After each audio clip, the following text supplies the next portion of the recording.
리네트 후커의 시신은 아직 바하마에서 발견되지 않았습니다. 그녀의 남편은 구금 중입니다. 이제 문자로 연락할 사이가 아니에요. 일이 잘못되면 그는 평생 감옥에 있을 수도 있어요.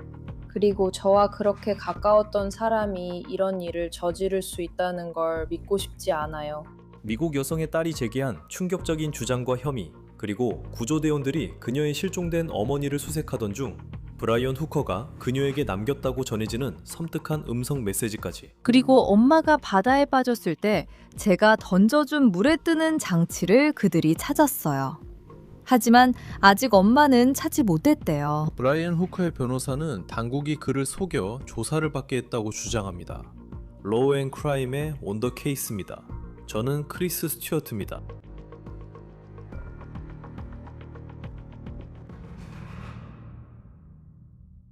좋아요. 지금 다뤄야 할 내용이 많습니다. 현재 브라이언 후커는 바하마에서 구금되어 있습니다. 당국은 그를 체포할 만한 상당한 이유를 발견했다고 밝혔습니다. 저는 브라이언의 변호사와 이야기를 나눴고 그녀는 그의 체포에 이르게 된 과정을 설명해 주었습니다.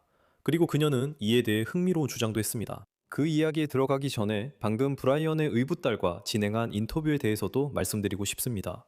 그리고 저는 그녀에게 언제부터 어머니의 실종이 단순한 사고가 아닐 수도 있다고 걱정하기 시작했는지 물어봤습니다. 언제부터 그런 의심을 갖기 시작하셨나요? 처음엔 이런 일이 실제였다는 게 믿기지 않았어요. 저는 바로, 그가 했구나 라고 생각하지 않았고 받아들이는데 시간이 걸렸어요. 하지만 이전의 문제들 때문에요. 그냥 그가 확실히 안 했다고 말하기가 힘들어요. 그래서요. 칼리 에일소스는 미시간에 살고 있으며 그녀는 리넷 후커의 친딸이자 브라이언 후커의 의붓딸입니다. 이제 더 나아가기 전에 브라이언의 변호사는 그가 아내의 실종과 아무런 관련이 없다고 부인했습니다. 그리고 그는 칼리가 여러 인터뷰에서 자신에 대해 제기한 주장들도 부인하고 있습니다. 마침내 키마를 떠났습니다. 불과 4달밖에 안 됐어요. 브라이언과 리넷은 수년간 바다에서 생활해왔어요. 그들은 약 3년 전에 소울메이트라는 이름의 요트를 샀고 그 배에서 살고 있습니다. 그들은 세계에서 가장 아름다운 해변들로 항해하며 연중 내내 이 생활을 합니다.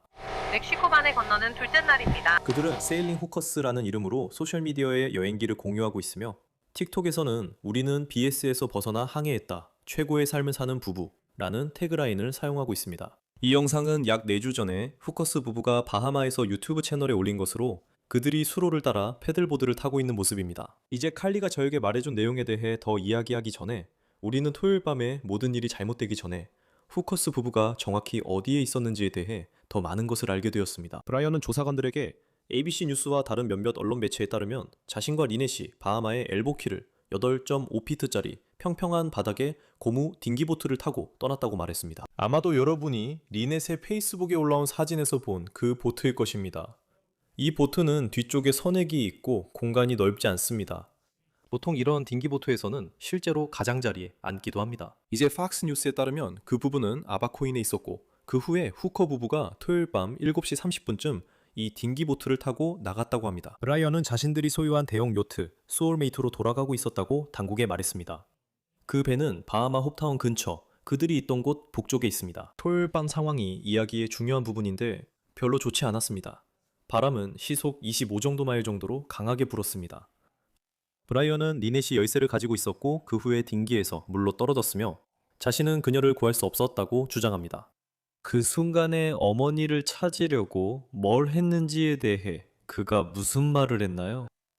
그는 그녀가 멀어지고 있어서 구명기구를 던졌고 그 다음에 해안까지 수영하거나 노를 저어갔다고 말했습니다. 그래서 왜 그가 닻을 내리고 어머니를 찾지 않았는지 모르겠어요.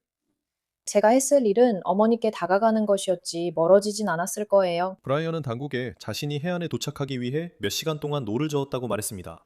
그는 바하마의 마시 하버에 있는 마리나까지 도착했습니다.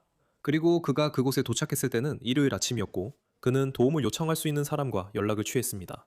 그리고 그때부터 자신의 아내 리넷을 찾기 위한 수색이 시작됐다고 그는 말합니다. 이제 그의 의붓딸은 브라이언이 자신에게 이 소식을 어떻게 전했는지 이렇게 주장합니다.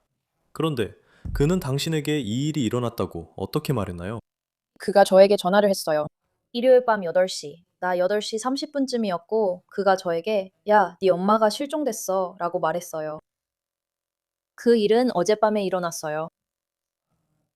하지만 우리 곧 올라갈 거야. 그래서 너를 볼 수 있으면 좋겠어. 저는 그냥 알겠어요 라고 했어요. 저는 별로 말하지 않았어요. 왜냐하면 뭐지? 이런 생각이 들어서요. 그리고 그는 아, 미안해. 내가 그녀를 찾아볼게 라고 말하더니 바로 전화를 끊었어요. 그래서 잘 모르겠어요. 좀 수상했어요. 그래서 그가 미국에 돌아와. 야, 이런 일이 있었어. 라고 말할 것 같았어요. 근데 제가 너 보러 간다니까 그냥 만나자고 하더라고요. 그래서 저는 놀랐어요. 그러니까 잘 모르겠어요. 그냥 뭔가 마음에 걸렸어요. 그녀가 떠났다는 걸 저한테 말해주기까지도 정말 오랜 시간이 걸렸거든요. 그리고 왜 그가 자기 배로 가서 무전기로 다른 요트에 혹시 제 아내 보셨나요? 아내가 사라졌어요. 라고 연락하지 않았는지도 모르겠어요. 왜냐하면 보트 타는 사람들이 나가서 도와줄 걸 아니까요. 브라이언이 육지에 도착한 후에 구체적으로 무엇을 했는지는 불분명합니다. 칼리는 브라이언이 나중에 이런 음성 메시지를 남겼다고 말합니다. 여보 안녕. 방금 호프타운 수색 구조대에서 전화가 왔는데 엄마가 바다에 빠졌을 때 내가 던져준 구명부표를 찾았다고 해. 그래서 아직 엄마를 찾지는 못했지만 이제 모든 노력을 한 곳에 집중할 수 있게 됐어. 더 좁은 구역에 집중해서 오늘도 계속 수색 중이야. 그래서 그냥 너에게 알려주고 싶었어. 사랑해. 나중에 다시 얘기할게. 그 말을 들었을 때 뭐가 가장 기억에 남았어? 그가 엄마가 실종됐다고 말해줬을 때 별로 감정이 없어 보였어. 그때는 정말 무표정하게 그냥 이런 일이 있었어 라고 말했거든. 그런데 이번에 남긴 음성 메시지는 좀 더 긴박감과 감정이 느껴졌어. 그래서 잘 모르겠어. 그냥 잘 모르겠어. 어젯밤에 그가 체포됐다는 헤드라인을 읽었을 때 어떤 기분이었어요? 그 순간이 당신에게는 어땠나요? 저는 그게 싫었어요. 왜냐하면 그는 제 인생 거의 내내 제 삶의 일부였으니까요. 저는 함께 자란 사람이 그런 일을 했다는 걸 믿고 싶지 않았어요. 그를 아끼기 때문이에요. 하지만 미안해요. 하지만 그는 제 인생에서 정말 중요한 두 사람이 이제는 모두 떠나버렸다는 게 너무 힘들어요. 이제는 문자 한 통이면 닿는 사람들이 아니에요. 일이 잘못되면 평생 감옥에 있을 수도 있어요. 그리고 저와 그렇게 가까웠던 사람이 이런 일을 저질렀다는 걸 믿고 싶지 않아요. 이 녹음이 이루어질 당시 브라이언 후커는 범죄로 기소되지 않았습니다. 저는 오늘 그의 변호사와 전화 통화를 했고 그녀는 바하마에서는 이런 체포가 현 시점에서는 구금에 더 가깝다고 말했습니다. 그리고 당국이 소셜미디어에 브라이언이 체포됐다고 발표한 내용에서 현지 경찰은 체포에 이르게 된 상당한 근거가 있었다고 밝혔습니다. 현재 그들이 증거를 가지고 있는지조차 불분명합니다. 칼리는 새아버지 체포 소식을 뉴스를 통해 알았다고 했습니다. 지금 시점에서 그를 상대로 어떤 증거가 있을 수 있다는 이야기를 들은 게 있나요? 제가 알기로 그들이 가지고 있는 유일한 증거는 과거의 관계 문제에 대해 언급한 문자 메시지뿐인 것 같아요. 그리고 지금으로서는 실제 증거라기보다는 그냥 소문에 불과한 것 같아요. 하지만 저희 할머니나 엄마 친구분이 더 많은 증거를 가지고 있는지는 잘 모르겠어요. 엄마가 저에게는 관계 문제에 대해 그렇게 많이 털어놓지 않으셨거든요. 그래서요. 그리고 당신도 당국과 이야기를 나눴다고 읽었어요. 이 이야기가 세상에 알려진 후에 당신이 당국과 연락을 취하려고 했던 것 같아요. 당신의 어머니와 새아버지의 관계에 대해 당국이 질문했을 때 당신은 그들에게 어떤 이야기를 했나요? 그래서 저는 그들이 불안정한 관계를 가지고 있었다고 말했어요. 해안경비대와 이야기할 때도 그렇게 말했어요. 그리고 저는 그 관계가 불안정했고 두 분이 술을 마실 때 더 나빠진다고 말했어요. 그래서 저는 그가 예전에 위협을 했던 것이 걱정돼요. 그래서 저는 그냥 그의 분노가 그를 압도해서 돌이킬 수 없는 일을 저지른 건 아닌지 확인하고 싶었어요. 그래서 저는 그저 정말 우연한 사고였는지 확인하고 싶어요. 제 의심이 사실이라고 생각하기 전에요. 할리 씨는 두 사람 사이에 가정폭력 이력이 있었다고 주장했지만 저희는 그 주장과 관련된 형사 사건은 찾지 못했습니다. 이 시점에서는 그것들이 단순한 주장임을 지적하는 것이 중요합니다. 브라이언 씨의 변호사는 여러 언론사에 성명을 내고 자신의 의뢰인이 어떤 잘못도 부인하며 그의 의붓딸이 제기한 주장도 부인한다고 밝혔습니다. 어머니께서 바다에 계실 때 연락은 얼마나 자주 하셨나요? 어머니께서 와이파이가 있을 때마다 꽤 자주 연락했어요. 최근에 그들의 배에 스타링크라는 걸 설치하셨거든요. 그래서 바하마에 계실 때는 와이파이가 있었어요. 그래서 조언이 필요할 때마다 어머니께 연락해서 이야기하곤 했어요. 그리고 언젠가 제가 제 집을 구할 수 있도록 도와주시기도 했어요. 어머니께서 저렴한 아파트 찾는 것도 도와주셨어요. 네, 필요할 때마다 어머니께서 항상 제 곁에 계셨어요. 최근에 그분들의 관계에 대해 특별히 기억에 남는 점이 있었나요? 지난 며칠 동안 모든 일을 곱씹으면서요. 그냥 제가 좀 더 신경을 썼으면 좋았을 텐데요. 여기서 제가 뭘 할 수 있었는지 모르겠어요. 밤 11시 30분쯤 엄마가 술에 취해 음성 메시지를 보내셨고, 아침에 얘기할게 라고 하셔서 저는 네, 알겠어요 라고 했어요. 그리고 그냥 아무것도 하지 않았어요. 하지만 뭔가 했어야 했는데 잘 모르겠어요. 그게 바로 그들이 술을 많이 마시고 있었다는 신호였어요. 그리고 그들은 술을 마시면 어떤 문제가 생기는지 알고 있었기 때문에 약 1년 반 정도는 금주했던 걸로 알아요. 그래서 이제 이런 일이 더 자주 일어나니까 뭔가 일이 생긴 건 아닌지 걱정돼요. 당국에 따르면 토요일 밤 7시 30분쯤 그들이 작은 보트를 타고 나간 걸로 알고 있어요. 그러니까 무슨 일이 있었던 그날 밤에 그들이 술을 마셨다고 생각하세요? 네, 그들이 술을 마셨다고 믿어요. 그 사람들은 바에 가기만 하면 항상 술을 마셔요. 그래서 저는 그들이 술을 마시고 있었다고 믿어요. 확실한 증거는 없지만 아마도 식당에 전화해서 카메라를 확인해 볼 수 있을 것 같아요. 아직 그렇게 안 했어요. 바하마에서는 연락이 정말 힘들거든요. 오늘 브라이언의 변호사와 전화로 이야기했는데 그녀의 이름은 테렐 버틀러이고 바하마에서 활동하고 있어요. 그녀는 당국이 브라이언의 신문에 어느 정도 속여서 데려갔다고 주장해요. 그녀는 수요일 밤에 자신의 의뢰인이 다른 사람과 함께 리넷을 찾기 위한 수색 및 구조 임무에 나설 예정이었다고 저에게 말했어요.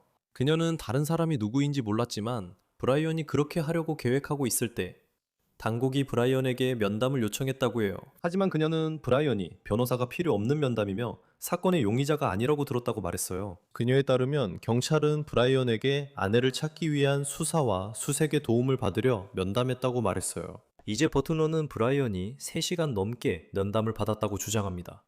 그리고 그 면담이 끝난 후 당국은 그를 체포했습니다. 이제 버틀러는 바하마에서는 당국이 기소 없이 최대 48시간까지 사람을 구금할 수 있다고 말합니다. 그리고 공식적인 용의자 면담이 포함된다면 그의 변호사가 참석한 상태에서 그 기간이 96시간까지 연장될 수 있습니다. 브라이언의 변호사는 저와 통화 당시 그랜드 바하마에 있었다고 했습니다. 그곳은 브라이언이 미넷과 있던 섬과 다른 곳이며 모든 일은 토요일 밤에 벌어졌습니다. 브라이언은 더 작은 섬인 아바코에서 체포되었습니다. 그리고 그의 변호사는 브라이언이 그랜드 바하마로 이송되고 있다고 말했습니다. 그리고 저희가 통화할 때 그녀는 브라이언이 그곳에 도착하기를 기다리고 있다고 말했습니다. 이전에 언론과 인터뷰에서 브라이언의 의붓딸 칼리는 그가 엄마를 협박했다고 주장했습니다. 저는 그녀에게 이 점을 물었습니다. 그럴 때 그녀가 뭐라고 했나요? 그녀의 다른 친구들은 그녀가 그와 함께 있으면 안전하지 않다고 말했다고 합니다. 그가 화가 나면 무섭고 폭력적으로 변할 수 있기 때문이라고 했어요. 저는 그가 누군가를 세게 때리는 건 못 봤지만 목을 조르려 하거나 조르는 건 본 적 있어요. 그래서, 네. 그리고 그걸 본 적 있죠? 저는 그가 딸에게 그렇게 하는 걸 본 적 있어요. 그리고 그들의 결혼 생활에 관해서는 소셜미디어에서 그들의 삶을 보면 완벽해 보인다는 말이 진부하게 들릴 수도 있지만 그들은 아름다운 해변으로 여행을 다니고 배에서 살고 아주 자유로운 라이프 스타일을 즐기는 것처럼 보여요. 그런데 그들의 결혼 생활이 어땠는지 어떻게 표현하시겠어요? 제 생각에는 그들은 모험하는 것을 정말 좋아하고 함께 즐거운 시간을 보냈지만 그냥 서로 간에 쌓이는 갈등과 해결되지 않은 문제들이 점점 많아지는 것 같아요. 그리고 네, 그 열기가 술을 마실 때마다 터져 나오는 거죠. 어머니께서 이 결혼 생활에서 행복하셨다고 생각하세요? 그러니까 어머니께서는 계속 배에서 살고 브라이언과 함께 사는 이런 삶을 원하셨나요? 어머니께서는 그와 함께 행복하게 원하셨던 것 같아요. 하지만 그는 때때로 그걸 쉽게 만들지 못했죠. 그는 사람의 약점을 잘 건드릴 줄 알아요. 그래서 제 생각에 어머니께서는 이 관계가 잘 되길 정말 바라셨던 것 같아요. 하지만 저도 당신이 그의 이야기와 토요일 밤에 일어났다고 말하는 일에 대해 의심을 품고 있었다는 걸 알고 있습니다. 어머니에 대한 소식을 접하고 나서 언제쯤부터 그런 의심을 갖기 시작하셨나요? 처음엔 이런 일이 실제였다는 게 믿기지 않았어요. 저는 바로, 아, 그 사람이 했구나, 라고 생각하지 않았고, 모든 걸 받아들이는 데 시간이 걸렸어요. 하지만 이전의 문제들 때문에 그냥 확실히 그가 안 했다고 말하기가 힘들어요. 카를리 씨에 따르면 해안경비대가 형사수사에 착수했다고 해요. 그리고 그녀는 해안경비대와 직접 통화했다고도 말했어요. 그녀는 미국 대사관도 이 사건에 관여한다고 말하고 있어요. 해안경비대와 통화했을 때 분위기는 어땠나요? 그들이 조사에서 어떤 점에 관심을 가졌고 어떤 질문을 했으며 무엇을 하고 있다고 느꼈나요? 그들이 저에게 왔을 때 그들은 어떤 방향으로 조사할지 결정하기 전에 먼저 모든 사실을 수집하려는 것처럼 들렸어요. 그들은 금전적 동기가 있는지 궁금해하는 것 같아요. 저도 비슷하게 생각했어요. 저렇게 많은 생명보험금이 사라지는구나. 그리고 그는 그냥 다른 방향으로 노를 저었죠. 저도 잘 모르겠어요. 그냥 그들은 모든 사실을 살펴보려고 하는 거예요. 그리고 그날 밤 늦게 그들은 이것을 형사수사라고 했어요. 그리고 이걸 여쭤봐도 괜찮다면, 그러니까 혹시 알고 계셨던 금전적인 문제가 있었나요? 예를 들어 어머니와 새아버지 사이에요. 엄마가 말씀하시길 두 분이 함께 계실 때는 돈 문제가 없었지만 따로 지내게 되면 엄마가 다시 일을 해야 할 거라고 하셨어요. 그리고 엄마는 플로리다에서 우체국에서 일해보려고 하셨는데, 그런데, 그리고 그걸 언급하는 이유는 두 분 다 은퇴하셨기 때문이에요. 그러니까 다시 돈 얘기로 돌아가서 두 분이 바다에 계실 때는 돈을 어떻게 마련하셨나요? 두 분은 그러니까 뱅가드 같은 데서 돈을 인출하셨어요. 두 분은 연금이 두 개 있으신데 하나는 AT&T에서 받고 하나는 각자 따로 있으세요. 아마 부모님은 네 개나 은퇴연금 중 하나에서만 인출하신 것 같아요. 엄마는 아직 59세 반이 안 돼 본인 연금에서는 인출 안 하셨어요. 그래서 엄마 연금은 아직 인출 안 했어요. 브라이언이 더 나이가 많으니까요. 그리고 부모님의 계획은 이제 나이가 들고 은퇴하셨으니까 이런 삶을 계속 이어가며 사는 거였어요. 네, 그리고 나중에 보트를 못 타게 되면 집을 사는 것도 생각하셨어요? 네, 당분간 요트 생활이 계획이었어요. 생명보험에 대해 말씀하셨던데 이런 경우 자주 언급되잖아요. 알고 계신 보험이 있었나요? 엄마는 ATT에서 은퇴해 생명보험이 있었던 것 같고, 브라이언은 공식적으로 은퇴하지 않아 생명보험이 없었던 것 같아요.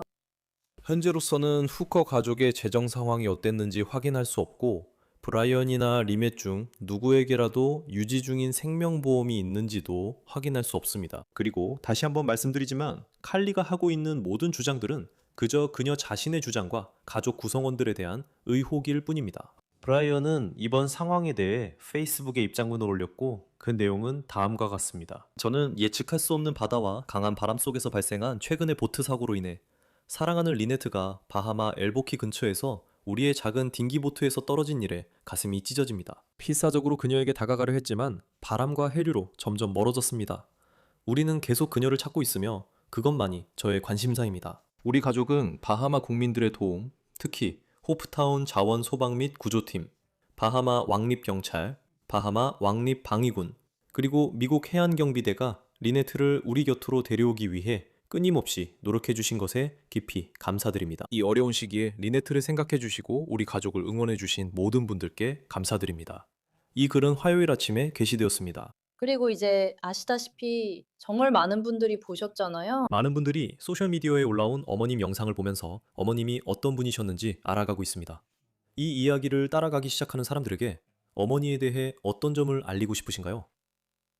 어머니는 정말 배려심이 많으신 분이셨어요. 그리고 모험을 정말 좋아하셨죠. 어머니는 활동적인 것을 정말 좋아하셨고 공예도 즐기셨어요. 작은 요트를 만들거나 요트용 비미니를 바느질하는 것 같은 것들을 하시는 걸 좋아하셨죠. 어머니는 정말 손재주가 뛰어나셨어요. 정말 멋졌죠. 칼리도 이 일이 진행되는 동안 직접 변호사를 고용했고 어머니가 사라진 이후로 여러 번 인터뷰를 했어요. 제가 당신이 여러 번 인터뷰하는 걸 봤어요. 아마 일주일 전만 해도 이렇게 집에서 저희와 혹은 전국 방송국 같은 곳과 인터뷰를 하게 될 거라고는 생각하지 못하셨을 거예요. 이런 상황에서 계속해서 이 모든 이야기를 할 수 있는 힘을 어디서 얻고 계신가요? 대부분의 사람들이 이해하지 못할 일을 겪고 계신데 말이죠. 그래서 지금은 제 남자친구 스티브가 제 휴대폰을 거의 대신 관리해주고 있어요. 휴대폰이 정말 미친 듯이 울려대고 있거든요. 그래서 스티브가 그 사람과 인터뷰를 잡는 걸 도와주고 있어요. 그래서 그게 정말 큰 도움이 되고 있어요. 계속 이렇게 하는 게 정말 힘들거든요. 하지만 사람들에게 알리기 위해서라면 기꺼이 이야기할 거예요. 엄마를 도울 수 있는 일이라면 뭐든지 할 거예요. 그리고 바하마 당국에서는 뭐라고 했나요? 무슨 얘기라도 들으셨어요? 지금까지의 노력에 대해서만 들었어요. 해안경비대와 관련된 형사사건이 진행 중이고 브라이언이 체포된 것도 알고 있어요. 하지만 어머니께 무슨 일이 있었는지 알아내려는 부분도 있잖아요. 그 부분에 대해 들으신 얘기가 있나요? 오늘 미국 대사관과 통화했는데 이번 일에 대해 중간에서 도와주겠다고 했어요. 그리고 제 할머니께서 마이애미에 있는 미국 대사관에 가셔서 여권을 받으셨다는 것도 알고 있어요. 그리고 그들은 할머니께 아무것도 서명하게 하지 않았대요. 그래서 그냥 저희가 알아서 처리하겠습니다라고 했대요. 걱정 마세요. 그때 브라이언이 체포됐어요. 잘 모르겠어요. 찰리, 정말 고마워요. 당신이 겪는 일 상상도 못하겠고 이 모든 일이 정말 안타까워요. 이야기해 주셔서 감사합니다. 쉽지 않은 일인 거 알아요. 감사합니다. 녹음 당시 브라이언 후커는 기소되지 않았습니다. 범죄와 관련해서 그리고 그의 변호사를 통해 그는 어떤 잘못도 부인했으며 그의 의붓딸이 자신과 리넷 후커와의 결혼에 대해 제기한 모든 주장도 계속 부인하고 있습니다. 로앤크라임의 언더케이스 에피소드를 마칩니다. 유튜브와 스포티파이에서 저희 채널을 구독해 주시고 피콕에서도 스트리밍으로 만나보세요. 저는 크리스 스튜어트입니다. 다음에 뵙겠습니다.